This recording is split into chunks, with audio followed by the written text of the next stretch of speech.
does one corral the NIL world then, Commissioner? I mean, well, there's a couple of realities there. First of all, I'm operating in a construction zone in my office. If you hear that noise in the background, somebody just decided to crank up the bandsaw. Oh, so progress.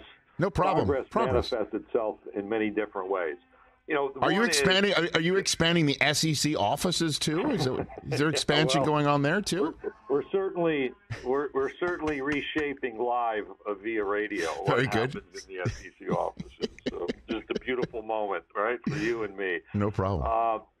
So let's back up. What do we do about NIL? Well, first of all, we predicted much of the concerns that are being introduced now. So some of these things, are they beyond our imagination? Some aren't surprises. So one, we've talked publicly about if we want a national standard for doing just what I described a moment ago, which is supporting these championships, these opportunities broadly, we need a national standard around name, image, and likeness. Our student athletes are asking us for that. I don't know if others are, but the confusion, the lack of clarity is important. If that doesn't happen and trying to have Congress act on something is a challenge, then I think we'll be back in our state conversation within what will soon be a 12-state footprint to ask of our legislative leaders, can you give us a common template in our region that would be a leadership position for others? And that will allow us the opportunity to support what's special across the SEC. We would hope others would follow. What I think is difficult is we don't have any consumer protection. We don't have any oversight. We don't have any transparency right now.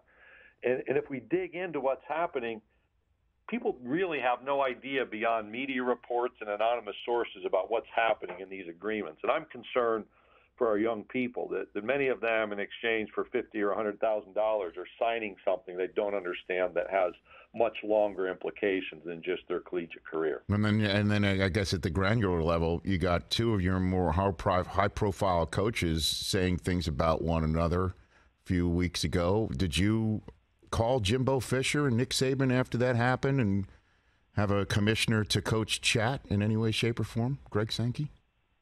We did have phone calls.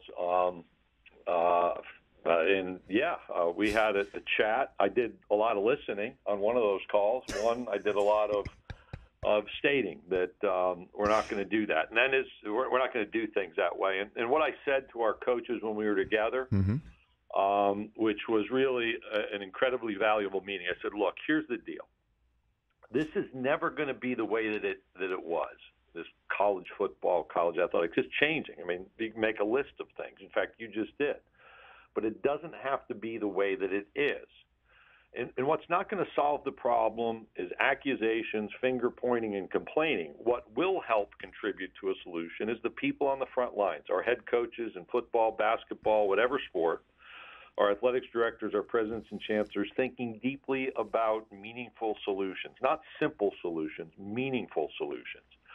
And Rich, from that conversation, our football coaches were great, talking about what's really happening, helping us think through what they would need. We then went to a leadership council of student athletes and asked them about their concerns and their realities, what's the good and bad of name, image, and likeness. And those are the kind of conversations we need, not this finger pointing. You could have the Aflac duck kind of mediate that conversation. What do you think between you and one of your coaches? What do you think? Okay, that's one I hadn't considered. I'm just trying to help. Greg Sankey. I'm just trying to help. I'm looking for solutions, so I'll take whatever. Well, I don't know how helpful that is, but I'm trying to help. Greg Sankey. There's a great Ogden Nash poem about the duck, so that could serve as the basis for the introductory phase of the meeting. Greg Sankey here on the Rich Eisen Show.